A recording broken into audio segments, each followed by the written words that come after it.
There's not a whole lot to say about the second visit to Pridelands. You do a lot of running around. Eventually you start fighting the hyenas, but they don't really fight back. Like, this is a lot easier and less dangerous than when you fought them in the cave on the first visit.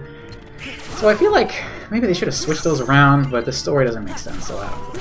The point is, your drill attack in the air is still completely busted, and Thunder is going to knock him up in the air, giving you a free combo most of the time. We'll see how that gets weird in a minute. Using Simba's limit here was kind of dumb, because honestly, it doesn't do as much damage as your drill. You might as well just keep on drilling. No regard for the environment, just keep on drilling, right? That's not very funny. That's very serious. Anyway, so I'm out of mana. I don't feel like wasting ethers on this, so I just chase this guy for a little while. It's not very exciting. Look at that damage! That's sick! I need to sit up. I'm mostly out of the camera here. Okay, here we go. That's better. Yeah, that's insane! It's insane damage! And you need a finisher, but there we go. And we gotta go find the last one.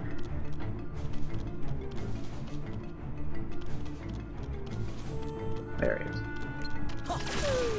Thunder into drill. He's half dead after like 2 seconds. And yeah, so this is like the Thunder. He just jumps out of it for some reason. I don't know why he can suddenly do that, but whatever. It didn't really matter. And then a finisher to kill, or Thunder to kill him. Woo! Yay!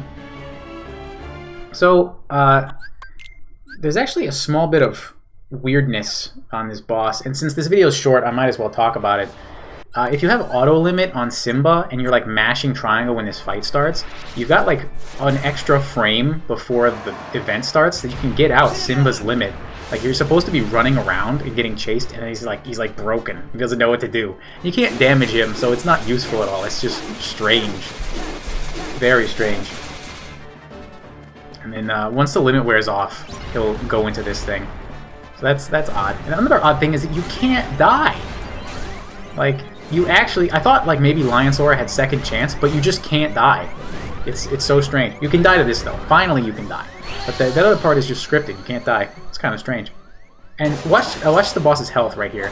Okay, see how much damage I did? And then Simba adds just like a tiny little dash of salt on top of it to do a little extra damage. We don't want that. So the damage that I did was perfectly acceptable, but because of that extra damage Simba did, the shaman disappears immediately. So we don't want that.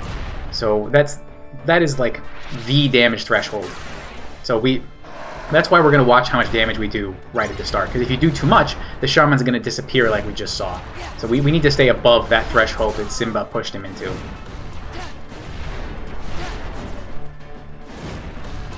You don't actually need to mash triangle here. You can press it pretty damn slow. You still get by. And then we annihilate this thing. I missed, but it doesn't matter. Look at that damage. It's so insane. So I went ahead and used monochrome because it doesn't. You do just so much damage, and we're gonna stop anyway because of that damage threshold. I stopped him a little early. That's fine. You just do a ridiculous amount of damage. It doesn't matter what Keyblade you use. You can use the Winnie the Pooh Keyblade and still just annihilate this guy. So we get in here. We need to break the faces super fast. See, we're going to get a crap ton of damage for free now because we didn't force him to disappear. If we had done as much damage as we could, he would have disappeared and we wouldn't be getting all this damage right now. So that's clutch. That's super key. And the only way to keep doing damage here and not get hit is to use Simba's limit. But yeah, that damage threshold is super important because we just did an extra, 3 bars of health because we didn't force him to disappear. So yeah, you definitely want to watch that. Don't get stomped on your way down. And then he disappears and slams back down. Just watch for him, don't get hit by the slam. You must get a free item boost from being Lion Sora, because that 1 ether shouldn't have done that for me. And now we just beat the crap out of him. Want to reflect those fires, that's pretty important. This fight got a lot easier when I thought to start reflecting those fires. Now, fires can spawn on top of you right here, and you just want to keep moving and then avoid them when they spawn. They're pretty annoying. But if worst come to worst, you could just spam reflect. And then you get this event again. No problem.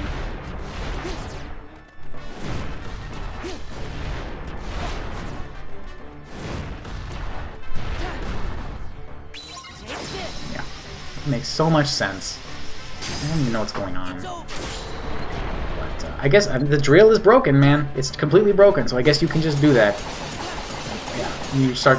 I didn't want either of those finishers, but it didn't matter, because you just do so much damage. We had plenty of time to get him down. You can't kill him right there. That's something that I thought was interesting. You have to kill him by hitting the shaman. But at this, final phase, it's extremely difficult to hit this guy. He does so many attacks where he's invulnerable, and it's even harder to land a finisher. So my one thing you can do is wait for him to shoot laser beams from his eyes and then reflect those lasers on top of him. That's super sound, or you can just use Simba's limit right there and hit him as soon as he reappears. But there's a very small window where he's reappeared, so it's really borderline impossible to get like an actual combo on him to kill him. So you'll want to go either reflect or Simba's limit. And that's it. That's done. Your drill attack completely trivializes that shit. It was so much harder before I realized how strong that drill is. And I was talking about hubs in the Nightmare Before Christmas 2 visit, but and how the Hail is one of my favorites. This is probably my favorite in the whole game, though. Both our air combo pluses, finisher pluses didn't even matter because we don't use them. Would have been better off without it, honestly. But yeah, there we go. That's Pridelands 2. Next time is Olympus. Thanks for watching.